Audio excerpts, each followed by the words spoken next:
a lot of people who are really overweight or even mildly overweight who have sleep apnea have more anxiety because they're not getting rid of CO2. Yeah. Oh, wow. So they're literally suffocating in sleep, and you'll see these people, they're mouth breathers. Not even necessarily just people who are overweight. So it's not good to be a mouth breather. You don't blow off enough CO2, anxiety goes up. You should sleep with like athletic tape on your mouth so you train yourself to breathe through your nose, because apparently it's way better for you. Yeah, I'll do cardio. I do a long run once a week or some long cardio. I do it. I try and not mouth breathe the whole time. Can it also change face shape? Yeah, so there's a wild book called Jaws, A Hidden Epidemic by colleagues of mine at Stanford, and they have these twin studies.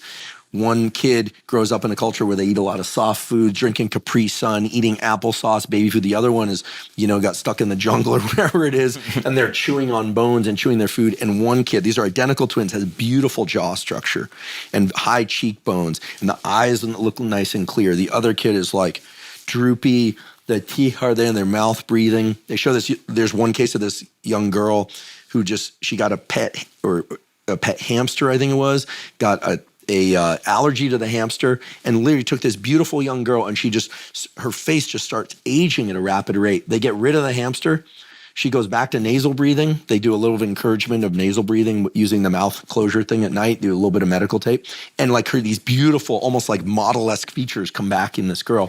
Jaw shape and the clear to the nasal passages. Really there's no reason why any of us should ever I had braces, but all your teeth should fit in your mouth, right? And you should be able to put your tongue on the roof of your mouth with your mouth closed. I can't quite do it. Your palate should be somewhat wide, and so when we see, now there's the Jawzerciser is really big in Hollywood. That and peptides are like taking over. Wait, Jawzerciser? Yeah, they have these like things where like, bouncy mouthpiece. yeah. The only problem is it makes people drool. It's pretty gross. But, Those work? Exercise, they definitely work. They change your facial structure. They dilate the nasal passages. You look at somebody who keeps their facial muscles strong. And this is for women and men, their jaw muscles strong. We're not talking about there's certain people who are like genetic freaks, like my friend Laird Hamilton. He's got, his like big old neck and like huge jaw. Like he looks like an actor from the 70s or something. He's just naturally that way.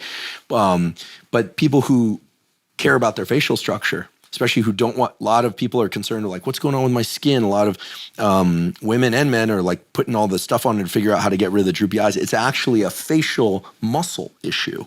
And were they just to do some jaw exercises and focus on not mouth breathing, it completely changes the structure of the face in just 2-3 months. And there's like skincare salons called like Face Gym and other places where they're literally giving your face a workout, and you'll notice that it's like a lymphatic type of massage. It'll change after one session. So I imagine just doing the training.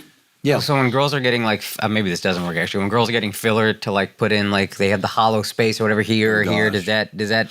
Well, I look at the plastic surgery thing now, and it's kind of crazy. I mean, maybe this just reflects my age and my generation, but I see some people with wearing so much dark eye makeup, plus they're getting the cheekbone inserts. They look like skeletons. Now that's not, listen, everyone's got their taste, especially if they're really lean, but facial structure is something that can be modified.